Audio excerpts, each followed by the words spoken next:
tinggal tenang dan percaya terletak kekuatan. Saudaraku,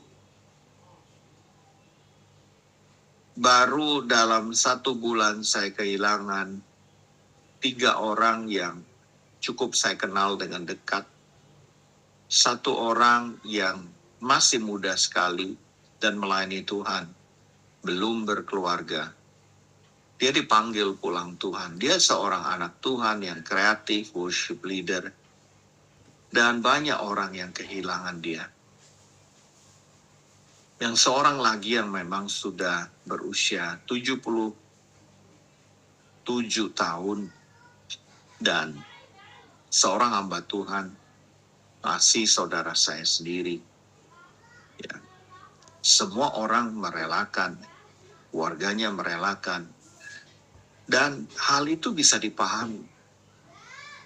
Tapi ketika ada seorang yang masih sangat muda, usianya baru 30-an, dia meninggal bunuh diri. Seorang yang kami layani. Dan seringkali saya sendiri atau anak saya melayani dia juga, karena dia teman anak saya. Kami merasa gagal untuk melayani. Ujungnya dia meninggal dengan bunuh diri. Karena dia memang bipolar, saudaraku. Apa yang terjadi ketika itu menimpa kehidupan kita, saudara? Seyogianya kita diam, tenang, dan tetap percaya.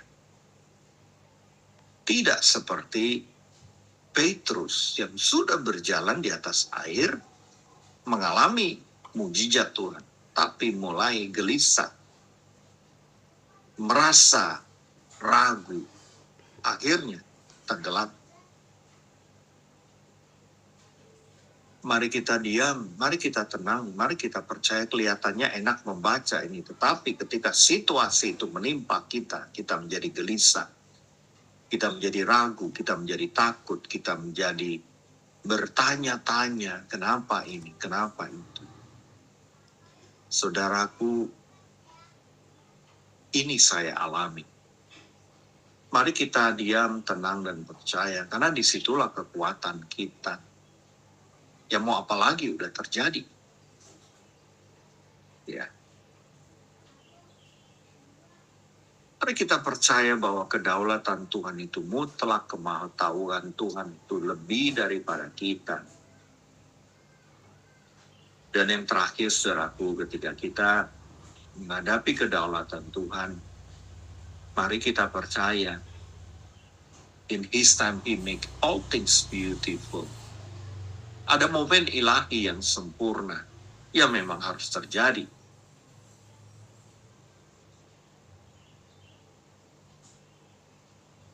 Tuhan membuat segala sesuatu indah pada waktunya.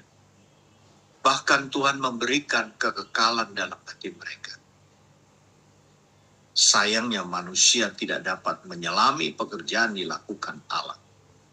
Dari awal sampai akhir.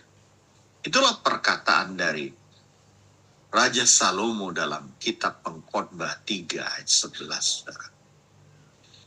In His time, He make all things beautiful. Tapi time di sini adalah waktunya Tuhan. 1 hari 1000 tahun, 1000 tahun seperti 1 hari. Waktu itu ada waktu kronos, arloji kita, kronograf. Ada waktu kairos, momen ilahi. Ajar kami Tuhan memahami hari-hari ini, agar hati kami beroleh bijaksana. Mengenai kematian, kita selalu bertanya. Bahkan mengenai kehidupan ini, banyak pertanyaan.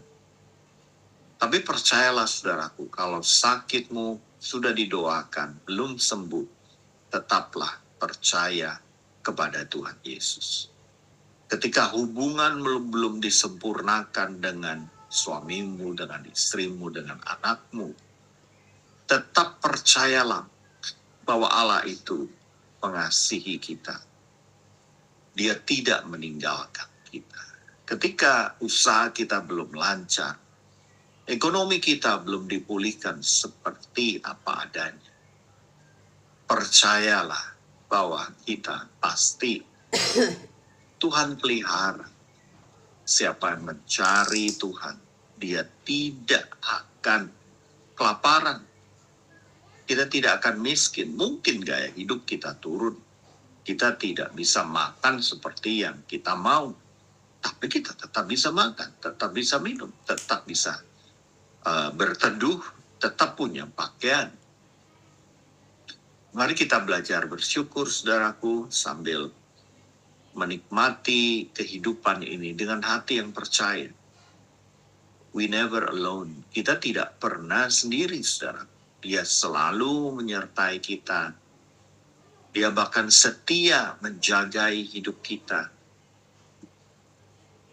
Mari kita percaya bahwa Allah itu ada. Allah itu benar-benar nyata dalam hidup kita. Mari kita berdoa.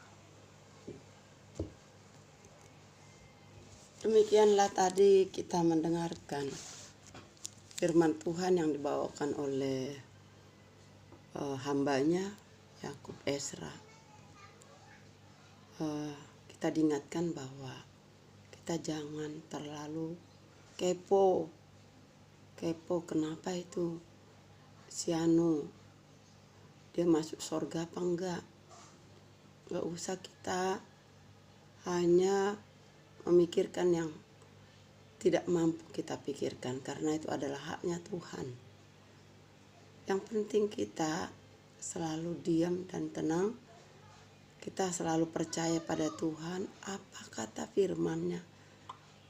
Percayalah bahwa Dialah Allah kita, Allah yang benar-benar memikirkan kehidupan kita. Kita tetap tenang, tidak akan kelaparan. Yang penting percayalah pada Tuhan dengan segenap hati kita, dengan segenap kekuatan kita, dan dengan segenap pikiran kita. Semuanya kita serahkan pada Tuhan. Pagi-pagi benar seperti ini kita selalu mencari Tuhan dan mencari Tuhan terus. Kita tidak bisa terlalu memikirkan yang hal-hal yang di luar pikiran kita. Yang penting kita selalu baca firman Tuhan, dengarkan firman Tuhan. Itulah tuntunan Tuhan kepada kita setiap saat. Kita imani, kita percayakan hidup kita ke dalam Tuhan. Semuanya harus kita percayakan hidup kita ke dalam tangan Tuhan. Kita berikan semua kepada Tuhan. Kita serahkan semua tubuh, jiwa, dan roh kita kepada Tuhan. Agar Dialah yang melindungi kita. Dialah yang menuntun kita. Dia yang berdaulat atas hidup kita. Tanpa penyerahan hidup kita kepada Tuhan, kita tidak ada apa-apanya. Kita pasti meleset. Kita tidak kuat. Di dalam dunia ini kita tidak kuat. Kita tidak mampu. Makanya kita itu butuh Tuhan. Kita butuh pertolongan Tuhan. Kita terbatas. Hidup kita itu terbatas. Di dalam keterbatasan itulah kita selalu bergantung pada Tuhan. Itulah firman Tuhan yang selalu kita ingat, yang selalu kita imani dan kita hidupi. Tanpa firman Tuhan kita tidak mampu berbuat apa-apa. Shalom.